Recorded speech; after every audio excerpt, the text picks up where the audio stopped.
And now time for a tradition, an annual tradition. And that is the real story of Thanksgiving. From my book that I wrote back in the early 90s, two of them actually. And one of the books, The Real Story of Thanksgiving. And reading from it has become something we do every year on the program because it's still not taught. The myth of Thanksgiving still is what is taught. And that myth is basically that a bunch of thieves from Europe arrived quite by accident at Plymouth Rock, and if it weren't for the Indians showing them how to grow corn and slaughter turkeys and stuff and how to swallow, that they would have died of starvation and so forth. The Indians are great. And then, in a total show of appreciation, we totally wiped out the Indians. We took their country from them. We started racism, sexism, bigotry, homophobia, spread syphilis, and basically destroyed the environment. That is the multicultural version of Thanksgiving. And it simply isn't true.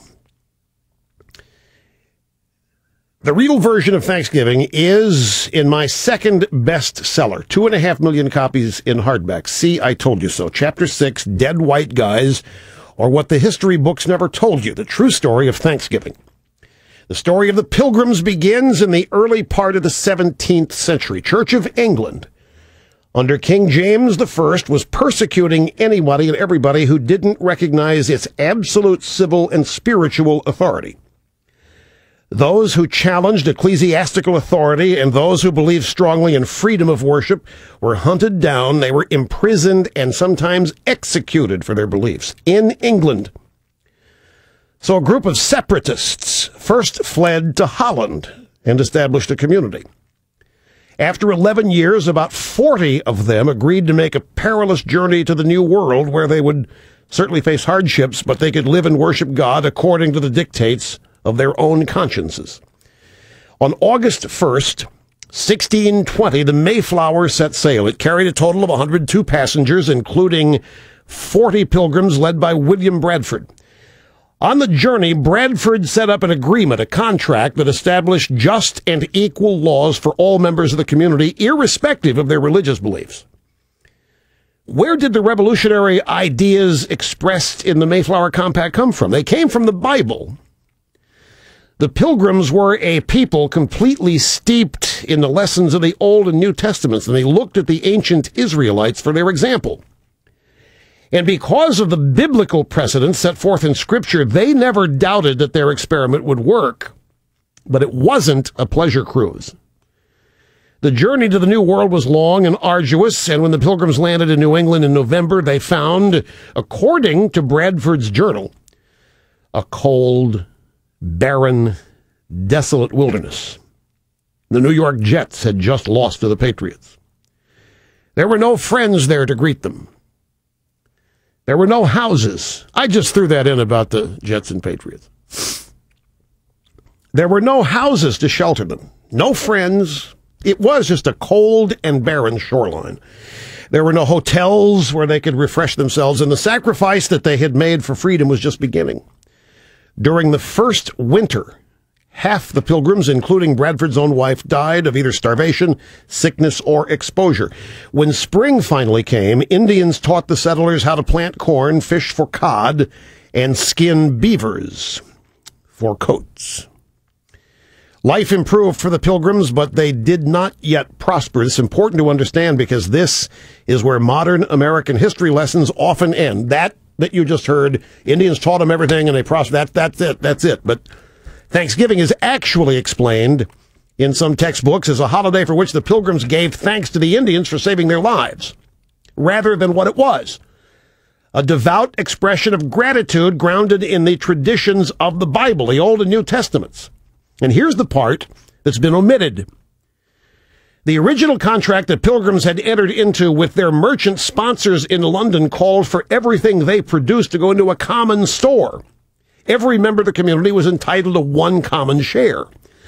All of the land that they cleared, all the houses they built belonged to the community as well. Everything belonged to everybody. They were going to distribute everything equally. All the land they cleared and the houses they built belonged to the community as well. Nobody owned anything. It was a forerunner of Occupy Wall Street. Seriously. They had a share in it, but nobody owned anything. It was a commune, folks. The original Pilgrim settlement was a commune. It was the forerunner to the communes we saw in the 60s and 70s out in California and of Occupy Wall Street. It was complete with organic vegetables. There's no question they were organic vegetables. What else could they be? No such thing as processed then. Bradford, who had become the new governor of the colony, recognized that this form of collectivism was costly and destructive to the Pilgrims, as that first harsh winter, which had taken so many lives. So he decided to take bold action. William Bradford assigned a plot of land to every family to work and manage as they saw fit.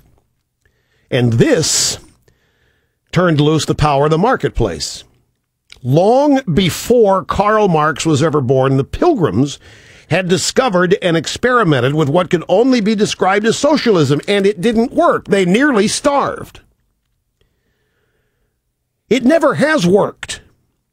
What Bradford and his community found was that the most creative, the most industrious people had no incentive to work any harder than anybody else unless they could utilize the power of personal motivation.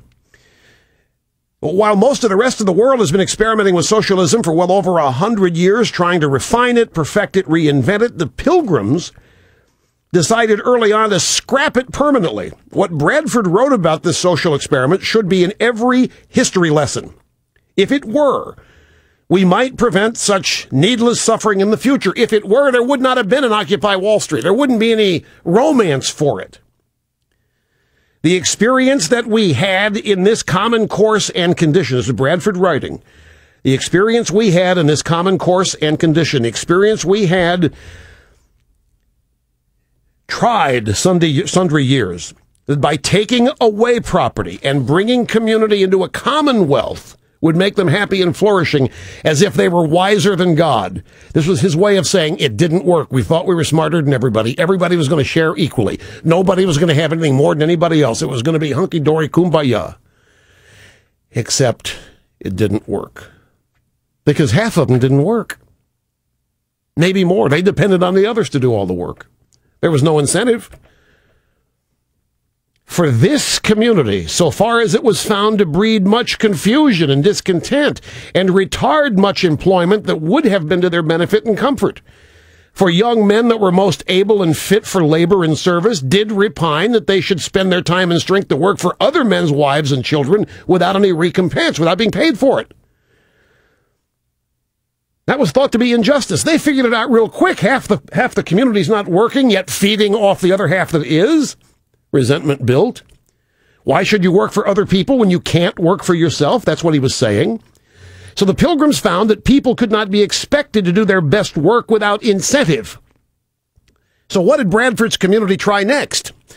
They unharnessed the power of good old free enterprise by invoking the undergirding capitalistic principle of private property.